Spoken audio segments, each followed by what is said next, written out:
Halo, selamat pagi. Saat ini Anda menyaksikan Berita Banten bersama saya Rusdi Maulana. Sejumlah informasi aktual dan menarik akan kami hadirkan untuk Anda. Dan berikut 3 berita utama pagi hari ini. Menduga ada kecurangan wali murid siswa ukur jarak sekolah.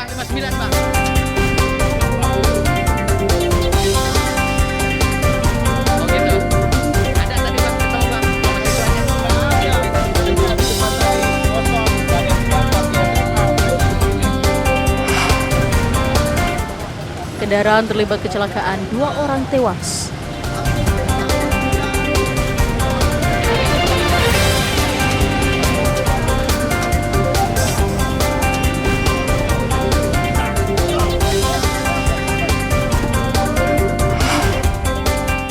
Gara-gara suara knalpot, WNA asal Nigeria ditusuk pria mabuk.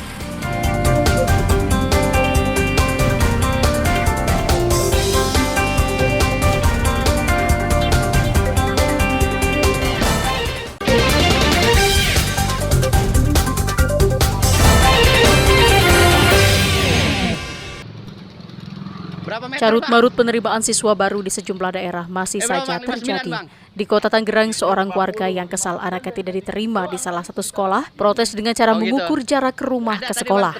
Warga mengukur jalan menggunakan alat ukur manual dilakukan dari gerbang sekolah hingga radius 100 meter.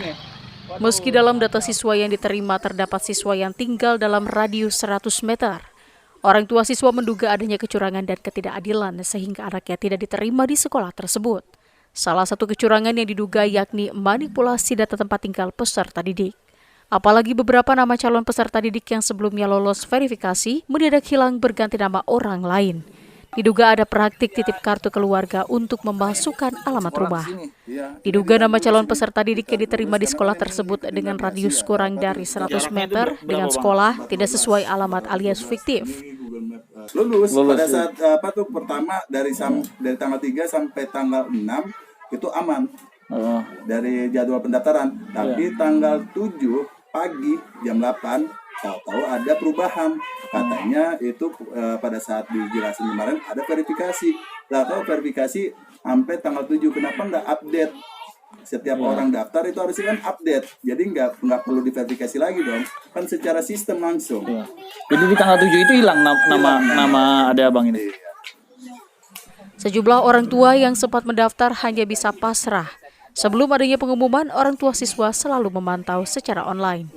Bilang nama pendaftaran tuh anak saya berkasnya pernah ditolak karena nggak ada alamat rumah dan nomor rumah sama jalan. Langsung daftar lagi, alhamdulillah. Pendaftarannya melalui apa, Pak? Handphone. Zonasi atau akademik? Zonasi. Tapi sekarang pas ngecek udah ada, Pak, namanya? Ada, sekarang dia bertahan urutan segitu, Pak. Rencananya sejumlah orang tua akan melayangkan protes ke sekolah SMA 5 Kota Tangerang sebab para orang tua belum mendapatkan jawaban dari sekolah terkait indikasi kecurangan tersebut dan berharap Dinas Pendidikan Provinsi Banten segera turun tangan menangani persoalan yang kerap terjadi di tahun ajaran baru. Ariel Maranus dan Taufik Saleh melaporkan dari Kota Tangerang. 2 orang pengendara motor, ayah dan anak tewas akibat mengalami kecelakaan di Jalan Armada Tol Lama Serang. Diduga motor korban ditabrak sebuah mobil jenis pick-up yang kemudian melarikan diri. 1 orang korban tewas di tempat dan 1 lagi tewas dalam perjalanan ke rumah sakit. Korban Iskan 60 tahun, anaknya Ilham Hakiki 19 tahun, warga Kilasa, Kecamatan Kasemen, Kota Serang. Kedua korban mengendarai motor untuk pulang ke rumah setelah mengantar Hakiki melamar kerja di Balaraja. Sementara itu polisi telah melakukan pengejaran terhadap 2 mobil pick-up yang diduga menabrak korban. Untuk korban, 1 meninggal dunia di tempat kejadian, yang 1 luka berat, sementara untuk 2 korban sudah dievakuasi ke RS Derajat. Jadi diduga melaju kencang apa gimana? Untuk dugaan sementara, untuk kendaraan yang terlibat ini, kalau dilihat dari bekas jatuhnya, kemungkinan kecepatannya lumayan tinggi. Keluarga korban histeris setelah mengetahui keduanya meninggal. Kasus kecelakaan ini masih dalam penanganan unit Laka Lantas Polresta Serang.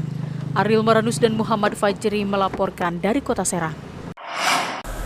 Salah satu rumah warga yang terletak di Jalan Gunung Raya 8 Kelurahan Cirende, Kecamatan Ciputat Timur, Tangerang Selatan, ludes terbakar. Banyak bahan yang mudah terbakar serta tiupan angin kencang membuat api dengan cepat membesar dan menghanguskan hampir seluruh bangunan. Peristiwa bermula saat penghuni rumah tengah memasak di dapur dan meninggalkan dapur karena ada keperluan lain. Diduga terdapat kebocoran pada tabung gas menyebabkan api membesar. Petugas pemadam kebakaran yang menuju lokasi pun sempat terhambat oleh kemacetan jalan yang berbarengan dengan jam pulang kerja. Beruntung petugas bisa sampai ke lokasi sebelum api merembet ke bangunan sekitarnya. Diduga sementara kebakaran terjadi akibat adanya kebocoran tabung gas. Setelah 2 jam, api akhirnya berhasil dipadamkan. 10 unit mobil pemadam kebakaran dari Tangerang Selatan dan DKI Jakarta. Informasi terakhir yang kita dapat itu penyebabnya kompor. Jadi kebocoran kompor tabung gas. Untuk korban sendiri apakah? Korban sendiri tidak ada karena ini ditinggal tadi. Pas mungkin ada yang masak kemudian lupa mematikan, ditinggal pergi. Beruntung dalam peristiwa ini tidak menimbulkan korban jiwa, namun kerugian pemilik ditaksir mencapai ratusan juta rupiah. Ariel Maranus dan Syabudin Atar melaporkan dari Tangerang Selatan. Puluhan mahasiswa berunjuk rasa sebagai bentuk dukungan moral kepada wanita korban revenge porn atau penyebaran video porno. Unjuk rasa dilakukan di depan gedung pengadilan negeri yang akan menggelar sidang dengan agenda putusan dengan terdakwa Alwi Hussein Maulana. Dalam unjuk rasa tersebut, mahasiswa juga menuntut agar hakim bisa menjatuhkan hukuman maksimal kepada pelaku sesuai undang-undang yang berlaku. Mahasiswa yang mengikuti jalannya kasus tersebut menduga pelaku kurang kooperatif sehingga bisa menjadi salah satu alasan untuk memperberat hukuman. Dan kami juga menyayangkan terhadap pihak kejaksaan yang dimana seharusnya membela korban, bahkan kejaksaan melalui melakukan tindakan intimidatif ataupun tindakan yang tidak sesuai dengan kehendaknya. Keluarga korban yang juga hadir di pengadilan mengucapkan terima kasih kepada mahasiswa yang turun ke jalan sebagai bentuk dukungan kepada korban. Selama proses hukum berjalan, pihak keluarga beranggapan banyak proses yang merugikan korban. Bahkan keluarga korban menilai posko akses keadilan perempuan dan anak di kantor Kejaksaan Negeri Pandeglang merupakan posko terburuk yang pernah ada. Oleh sebab itu kami menghimbau bahwa setiap orang di negeri ini memiliki adik perempuan, memiliki istri perempuan, dan memiliki ibu perempuan. Oleh sebab itu, siapapun, baik kejaksaan, baik kepolisian, baik orang-orang yang ada di pengadilan, yang sidangnya selalu ngaret, harus mendukung kasus ini agar segera mendapatkan keadilan. Sidang putusan yang seharusnya akan dibacakan pada hari Selasa 11 Juni kemarin ditunda karena pihak terdakwa kembali mengajukan pembelaan. Ariel Maranus dan Andre Sopian melaporkan dari Kabupaten Pandeglang.